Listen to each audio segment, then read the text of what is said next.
தமிழகத்தை உலுக்கிய கரூர் சம்பவம் இன்னும் மக்களின் மனதில் ஆறாத காயமாகவே உள்ள நிலையில் அந்த துயரத்தின் பின்னால் மறைந்திருக்கும் அதிர்ச்சி தகவல்கள் தற்போது ஒன்றன் பின் ஒன்றாக வெளிவர ஆரம்பித்து உள்ளன. செப்டம்பர் 27ஆம் தேதி நாமக்கல் மற்றும் கரூர் மாவட்டங்களில் தமிழக வெற்றிக் கழக தலைவர் விஜய் நடத்திய மக்கள் சந்திப்பு கூட்டங்கள் தமிழக வரலாற்றில் மிகப்பெரிய துயர சம்பவமாக மாறியது. கரூர் வேலுசாமிபுரத்தில் ஏற்பட்ட கூட்ட நெரிசலால் குழந்தைகள் உட்பட 41 அப்பாவி உயிர்கள் பறிபோனது. மேலும் நூற்றுக்கணக்கானோர் காயமடைந்தனர். இந்த சம்பவம் தமிழக மக்களை மட்டுமின்றி நாடு முழுவதும் அதிர்ச்சிக்கு உள்ளாக்கியது.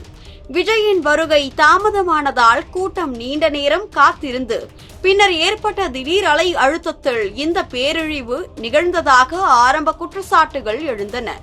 ஆனால் இப்போது இந்த விவகாரத்தில் புதிய திருப்பமாக அந்த கூட்டங்களை விஜய் தனது கடைசி திரைப்படமான ஜனநாயகன் படப்பிடிப்பிற்காக பயன்படுத்தியதாக கடுமையான குற்றச்சாட்டுகள் முன்வைக்கப்பட்டு உள்ளன.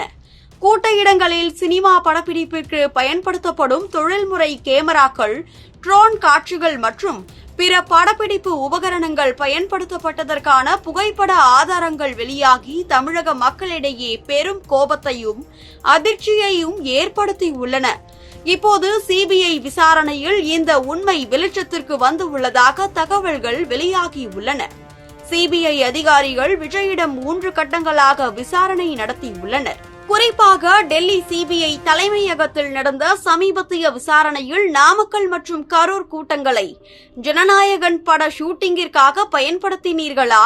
கூட்டத்தில் சினிமா ஷூட்டிங் கேமராக்களை யார் பயன்படுத்தினார்கள்? அறிவிக்கப்பட்ட நேரத்தில் வராமல் தாமதத்திற்கான காரணம் என்ன போன்ற கடுமையான கேள்விகளை அடுக்கடுக்காக எழுப்பியுள்ளனர்.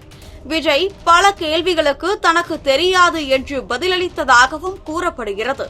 இதனால் விஜயை மீண்டும் மீண்டும் விசாரணைக்கு அழைப்பதற்கு இந்த படப்பிடிப்பு சம்பந்தமான ஆதாரங்களே முக்கிய காரணமாக இருப்பதாக தெரிகிறது. இந்த விவகாரம் அரசியல், சினிமா, நீதி ஆகியவற்றை ஒரு சேர தொட்டு தமிழகத்தில் பெரும் பரபரப்பை ஏற்படுத்தி வருகிறது.